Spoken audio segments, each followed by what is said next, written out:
morning hours of March 11th, 1989, four young men who were all in their 20s and all very close friends left their homes in East Texas and headed south. 9 hours later, they arrived in the beautiful resort town of South Padre Island, which is just off the coast of southern Texas. They were there to enjoy their spring break by sunning on the beach, drinking in bars, and meeting girls. When they finally arrived that night, they were so exhausted from the trip that they went right to bed. The next morning when they got up, they went straight down to the beach and they had some drinks, and then by the afternoon, they were talking amongst themselves and they decided that for their first full night of being on vacation, they would kick things off with a bang and they would go into Mexico and party there. And so they piled into their car and they drove an hour southwest to Brownsville, Texas, which is a town that sits right on the border of Mexico. And when they got there, they parked their car and then walked right over the footbridge that crossed the Rio Grande River into Mexico. On the other side, in Mexico, they found themselves in the town of Matamoros, which is very popular amongst spring break goers for their bars and their clubs.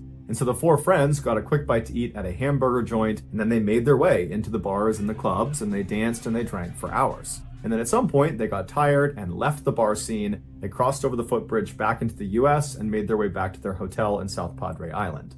The next morning, when they got up and they recovered from their hangover, they decided they had so much fun in Matamoros the night before that they had to go back. And so that night, they piled back into their car, they drove back down to Brownsville, Texas, they crossed over that footbridge into Mexico, and then all night they partied and danced and had a great time. And then at some point, the four decided it was time to leave, and so they left their bar and began walking towards the footbridge. But that night, it was so crowded in Matamoros that you could barely move a foot without bumping into someone. And so the foursome split into two separate pairs. And the lead pair, they made their way ahead and they stopped at the gift shop right at the foot of that bridge going back to the US side, and there they waited for the trail pair. The trail pair, which consisted of Mark Kilroy and Bill Huddleston, they weren't far behind, but they got sidetracked when Mark saw a girl standing next to a house that he had seen earlier in the night, and he just wanted to go up and talk to her and say bye to her. And so they go over to this girl, and while Mark is talking to her, Bill moves on ahead and goes down an alleyway to urinate, and then when he comes back out, Mark and this girl are not there. Bill assumed Mark must have just moved on the little ways up to the bridge where the other two friends were at the gift shop, and so after looking around for just a couple of seconds, Bill makes his way up to the bridge and he meets up with the other two friends. And when he gets there, he asks the other two friends, where's Mark? Did he come up here already? And they say, no, we haven't seen him. And so now the trio's a little bit concerned, but they're thinking, okay, he must be with this girl he had seen. And so they backtracked a little ways and they looked for Mark. They went back to where he had been talking to that girl, and again, he wasn't there. And so they decided, okay, he must have already crossed the bridge and made it to our car, and he's probably just waiting for us over there. And so the trio crosses over the bridge into the US side, they get to their car, and Mark's not there. And so at this point, they are pretty concerned about Mark, but they eventually convince themselves that he must have just left with this girl, and they probably are back at the hotel together.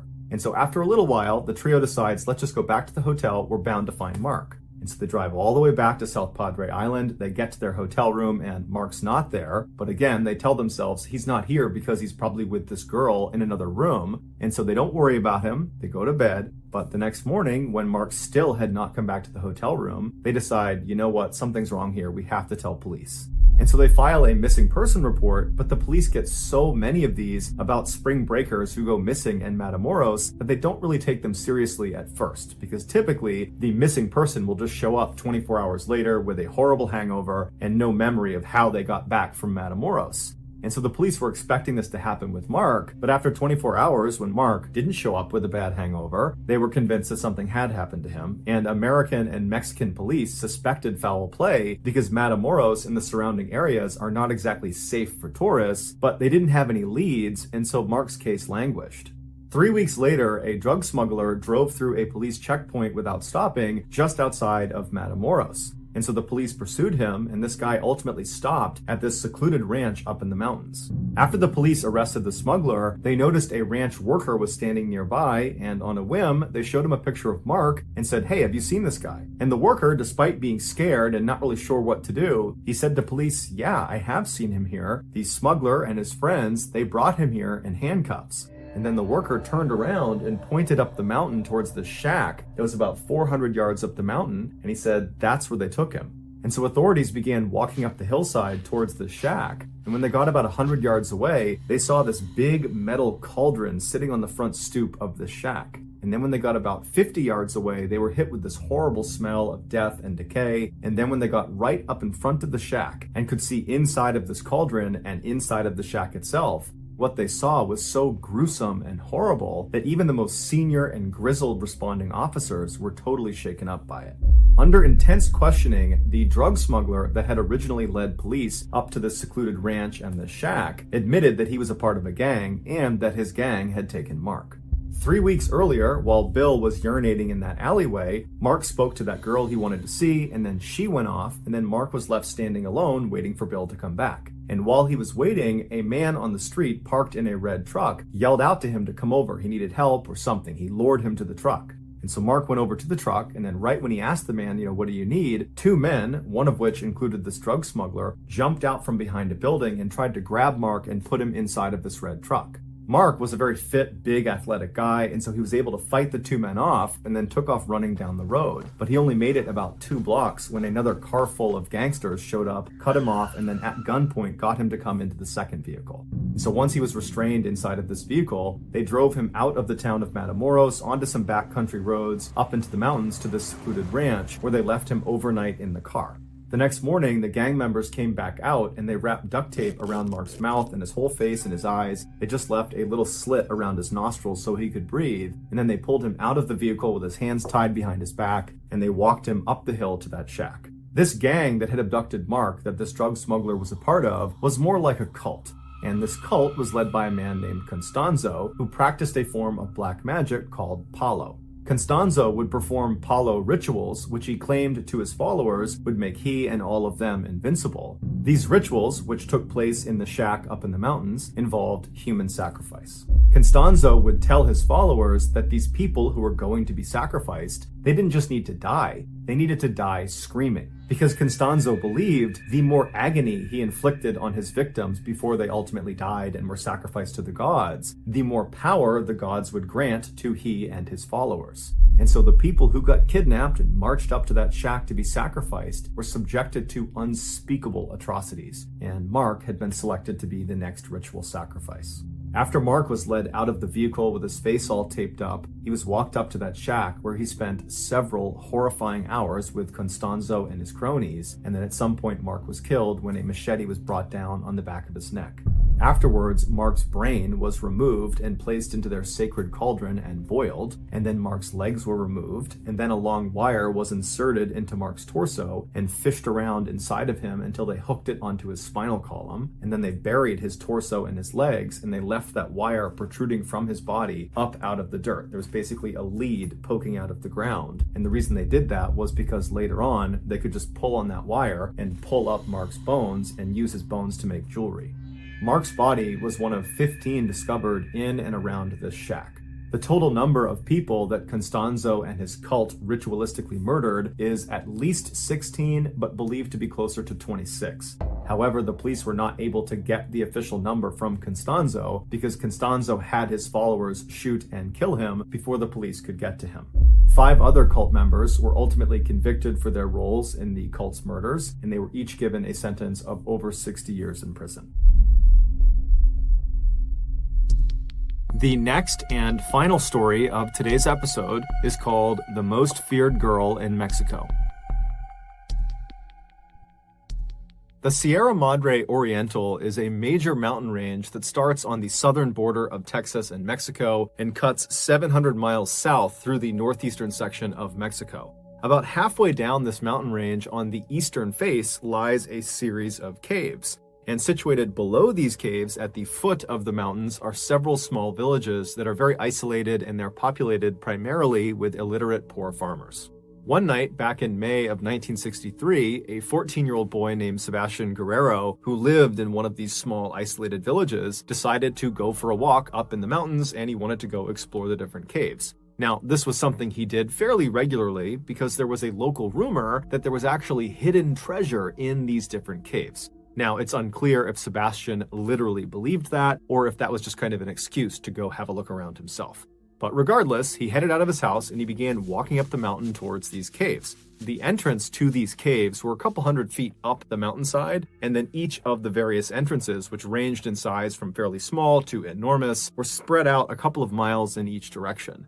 So Sebastian starts walking up the mountain towards the first entrance he can see. It's dark outside, he's got no flashlight, he's just walking up. And as he's walking, he notices off to his right, fairly far away from where he was, there was light coming out of one of the cave entrances. And he had never recalled seeing light coming out of any of these caves. Nobody ever went in these caves, especially not at night. And so his interest was piqued, and he decided he would kind of abandon his original plan to just kind of look around near his village, and he would actually walk all the way over to that lit up cave and see what was going on. So he turned right and began kind of walking uphill at an angle in the direction of this lit up cave. And so as he's walking, he's getting farther and farther away from the village where he lives, and he's starting to hear sounds coming out of this lit up cave entrance. It sounds like a person potentially, either they're laughing or they're screaming. He doesn't really know. He's thinking, maybe someone's having a party inside one of these caves. He has no idea. But after he gets maybe 200 or 300 feet away from this entrance, he realizes it's definitely a person, and they're definitely screaming. And it does not sound like they're screaming out of joy. It sounds like they're screaming because they're scared or they're in pain. And as he's getting closer and closer and closer to this cave, his anxiety is starting to ramp up because he's really starting to be frightened by what he's hearing, and he's starting to realize there's more than one person inside of this cave. In addition to the person that is screaming out, there also sounds to be a large contingent of other people that are either singing in unison or chanting in unison, but some group of people are doing something in unison while some other person is screaming out. And so he's really starting to get nervous about this cave, but he just can't help feeling curious about what was going on. And so he just continued walking until he was maybe 10 feet away from the entrance to this cave, and he plopped down behind a rock. And so he's not really sure if it's a good idea to look. He doesn't want to be spotted by whoever is in there. But finally, he kind of works up the courage. He takes a deep breath and he slips out from behind the rock and he goes right to the edge of this big opening, maybe 10 foot across opening. And he peeks his head right around the edge of the opening and he looks inside. And what he sees causes him to just freeze in terror. Then his survival instincts just kick in and he turns and he starts running down the mountain away from this cave. He has no idea if he's been spotted or not, but he's sensing that someone could be chasing him. And so he is just running as if his life depended on it. And he would not run back to his village. Instead, he would run nearly 10 miles to the nearest police station. And when he gets there, he busts through the front doors and he's totally hysterical. He's drenched in sweat and the police officers are totally caught off guard. And so they're trying to tell him to calm down. And so Sebastian finally would kind of compose himself, but then he just was not able to describe what he had seen inside of this cave. Whatever he had seen, he knew it was bad, but the words were just escaping him. And so the way he described it to police was he basically thought he saw vampires. And as soon as he began describing vampires to the police, they're thinking to themselves, okay, I don't know what's going on with this kid, but this just cannot be serious. And so they consoled him and kind of calmed him down and said, look, kid, I don't know what you're talking about. If there's any news that comes out of something happening in the cave that's bad, I'm sure we'll hear about it and we'll follow up. But for now, we're just going to bring you back to your village. And so at this, Sebastian was really frustrated and he was kind of pleading with the police like, no, you got to take me seriously. There's something bad happening in this cave. Someone could be hurt. Someone could be dying. I don't know, but you gotta go to this cave. You gotta go see what's going on. But the police at this point, they're just not really interested. And so they ultimately do just drive him back to his village. And so he goes back into his home. The police go back to their station and everyone just kind of goes to bed for the night. The next day, when Sebastian wakes up, he just can't shake what he saw inside of that cave. And so he would once again run back to the police station. And when he got there, he began pleading with the police like, you gotta go see what's inside of this cave. I'm telling you, there's something awful in there. And this time, one of the police officers, his name was Luis Martinez, he would say, okay, kid, bring me to this cave and I'll have a look around. And so Luis and Sebastian, who was very grateful, they left the police station, they hopped in a police car and they took off. And then, later on in the day, the other police officers, who were not really paying attention to this cave thing, they realized that Luis and the boy had not returned yet, and Luis had not checked in via his radio. And so at some point in the afternoon that day, the other officers began calling out to Luis. They began calling him on his radio and trying to figure out what's going on, but he wasn't responding. And so the police thought that was odd, but they thought, you know what, I'm sure he'll be back soon. There's got to be an explanation for this. But the rest of the day would go by without Luis reaching out to them, and he didn't return with the boy. And so by that evening, the other officers were genuinely concerned that, something bad had happened to their colleague. And so they tried calling Luis a few more times on the radio. It didn't work. And so the officers, they made their way over to Sebastian's village, and they found Sebastian's family, believing that, maybe the boy was back and he could give some insight into where Luis went. But when they talked to Sebastian's family, they would say, hey, he's not back yet either. And so both Sebastian and Luis at this point have not talked to anyone all day, and they are missing. And so the police at this point, they realized this is an emergency. They need to figure out where these two went. And so they were kind of understaffed. And so they contacted the Mexican army, and they explained, we're missing one of our colleagues. We're missing a child from this village. And so the Mexican army would actually send out a military unit to assist them in going and finding these two people. And so the unit, they show up later that night, and the police and the Mexican army, they head out to where this cave was. And when they saw what was inside the cave, it would shock the world. To understand what was found inside of this cave, we need to go back 6 months to December of 1962. That month, two brothers, Santos and Cayetano Hernandez, who made their living basically traveling around Mexico, stealing from people and swindling people, they decided they were going to pull off their biggest heist yet. They were going to rip off an entire town. Their plan was to go into a small, fairly isolated village that was populated primarily with poor and illiterate people, and they would go in there and they would convince the villagers that they, the brothers, were actually prophets of an exiled Incan god. And if these villagers did everything they said, they would make them rich. And so the village the brothers identified as their target was a place called La Yerba Buena, which was located right at the foot of the Sierra Madre Oriental, right below where that cave was that Luis and Sebastian went to investigate. And La Yerba Buena was exactly what the brothers were looking for. It was home to only about 20 families that were all very poor and illiterate, and they were very suggestible. And so right before the new year, the Hernandez brothers strolled into La Yerba Buena, and they put on this very dramatic show explaining how they were the prophets of the Incan god. And these two brothers, they were very charismatic and they were excellent salesmen. And so they really sold the lie. And these villagers who were very vulnerable and cut off really from the rest of the world, they believed them. They thought this was their big break. They're going to be rich. We just have to do whatever they say.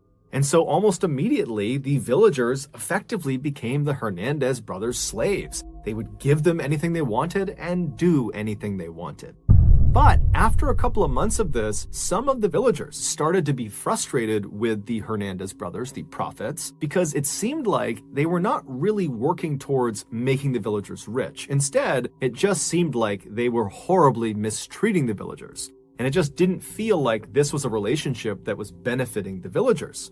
And so when this sentiment began to kind of make its way around these 70-ish people who lived in La Yerba Buena, the brothers picked up on it, and they could have, at that point, just kind of abandoned their gig. At this point, they've robbed the town dry. There's nothing left for them to give to the brothers. But for whatever reason, the brothers decide instead to salvage their operation.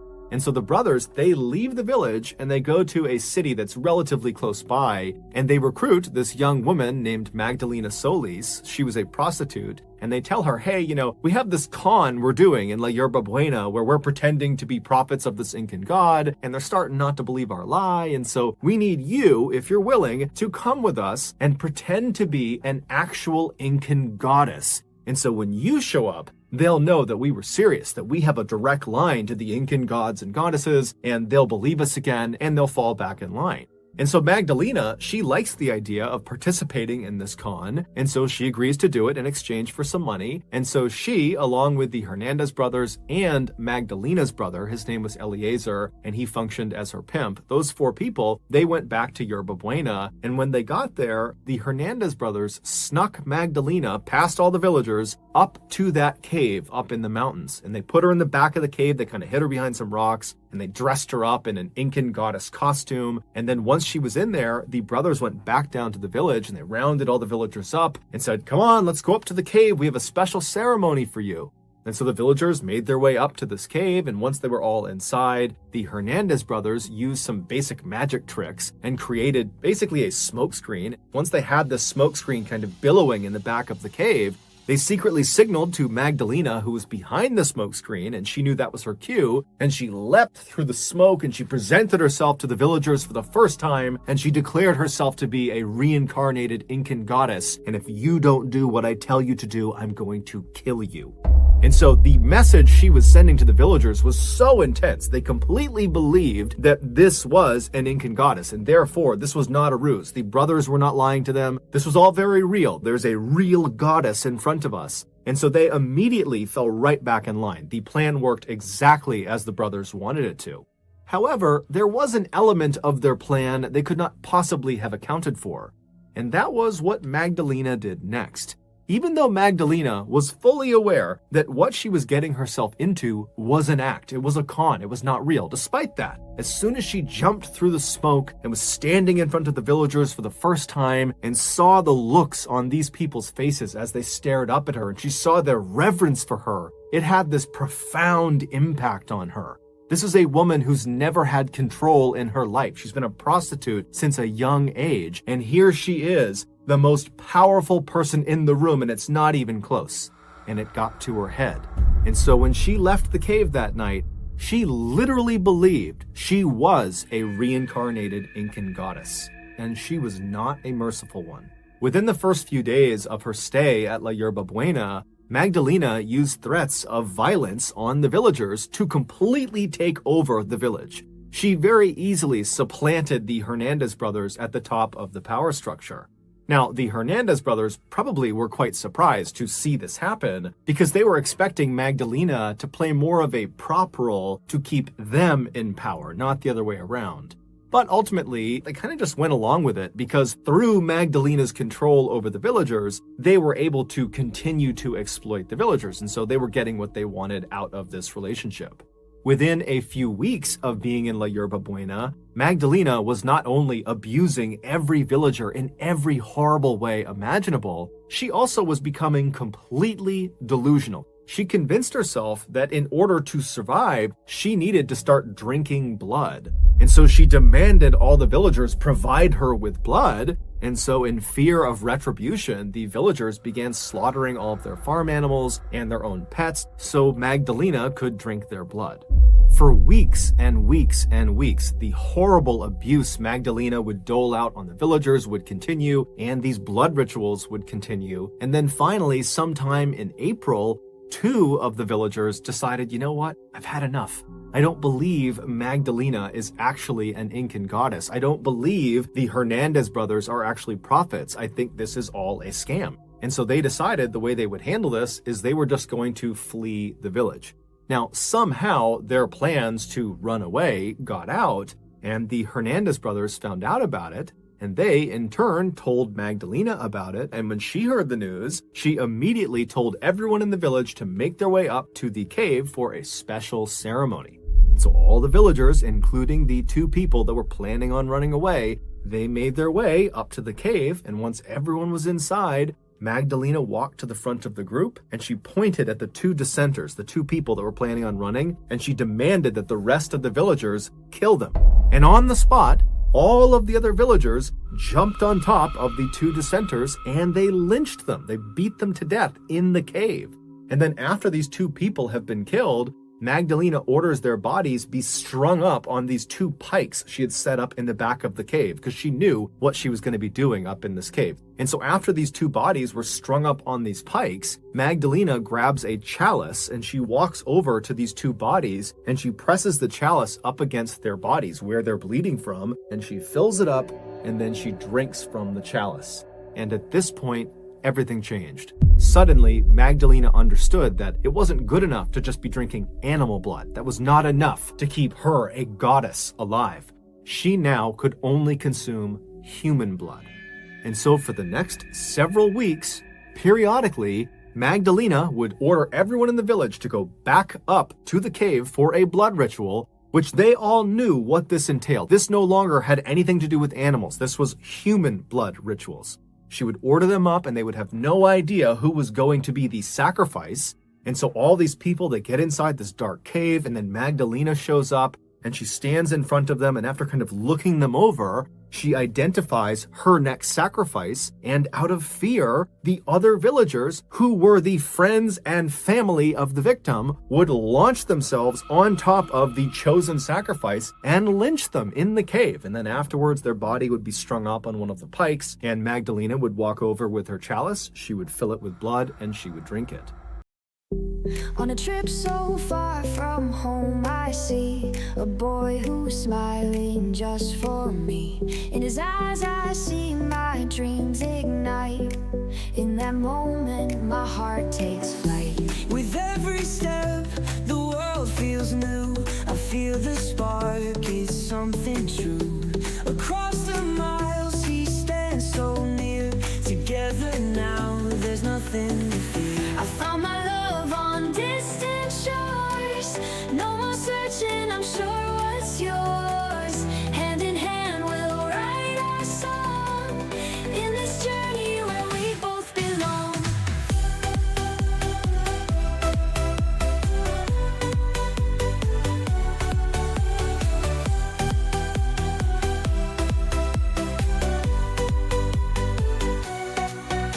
The sun dips low, the stars they glow. With him time stops and hearts do flow. In summer's breeze we dance away. Every second feels like a holiday.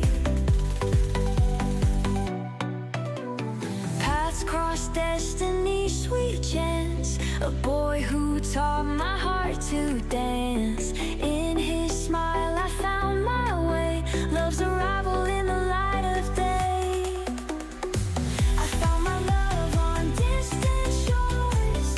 No more searching, I'm sure what's yours. Hand in hand we'll ride. And so this would go on and on for several weeks. And one of the most distressing aspects of these human sacrifices is that as she did more and more and more of them, Magdalena got it in her head that beating the sacrifice to death before consuming their blood was spoiling the blood in some way. And so what she began doing was she would have the other villagers beat the sacrifice into submission, and then she would have the sacrifice strung up to one of the pikes while they were still alive, and then she would carve their heart out while they were alive, and then she would drink their blood. So in May of 1963, when Sebastian, the 14-year-old boy, when he poked his head around and looked into that cave, he watched one of these sacrifices having their heart cut out. And he didn't know what to make of it, and so he ran to the police, and then the next day, he and the police officer, Luis Martinez, they would go back to the cave, and Magdalena and her cult would spot them, capture them, and drag them both into the cave, and both of them would be ritualistically sacrificed. They would have their hearts cut out, and Magdalena would drink their blood. When the police and army arrived in La Yerba Buena, it was a ghost town because all of the villagers had been ordered up to the cave where they had barricaded themselves inside with weapons because Magdalena probably knew there was going to be a big police response because one of their officers has gone missing out here. They're bound to be found out. And so when the police and the army reached the cave, there's this big shootout with all of the villagers, and during the shootout, the majority of the villagers are killed. Also, the Hernandez brothers, they're also killed in the shootout. And then after the shootout stops, the police and the army would go into this cave and they would discover the pikes, the bloody pikes that are in the back of the cave with bits of human remains all over the ground. And then they would leave the cave and they would search the town and they would find the remains of Luis and Sebastian outside a particular shack. And then inside the shack was Magdalena and her brother Eliezer. They were still alive. They were trying to hide from the authorities, and so they would be arrested. It's believed Magdalena sacrificed and drank the blood of at least 15 of the villagers over a 6-week period. However, the only remains to be positively identified were Luis Martinez and Sebastian Guerrero. Ultimately, Magdalena and her brother Eliezer were sentenced to 50 years in prison, and all of the surviving villagers who participated in these sacrifices or who participated in the shootout with police and the army, they were given 30 years in prison. Amazingly, none of the villagers ever testified against Magdalena or her brother. despite the fact they were almost certainly offered reduced sentences in exchange for their testimony. Clearly, they were more terrified of the Incan goddess than they were terrified of the prospect of 30 years in prison. Although the exact date of when this happened is not known, Magdalena would eventually die behind bars. Thank you for listening to the MrBallen podcast. If you got something out of this episode and you haven't done this already, please put a metal fork in the 5-star review button's microwave, set it for 99 minutes, hit start, and then leave their house. Also, please subscribe to the MrBallen podcast on Spotify, Apple Podcasts, Amazon, Google, and anywhere else you get your podcasts. This podcast airs every Monday and Thursday morning, but in the meantime, you can always watch one of the hundreds of stories I have posted on my YouTube channel, which is just called MrBallen. If you want to get in touch with me, please follow me on any major social media platform and then send me a direct message. My username is just @MrBallen, and I really do read the majority of my DMs. Lastly, we have some really cool merchandise, so head on over to shopmrballen.com to have a look.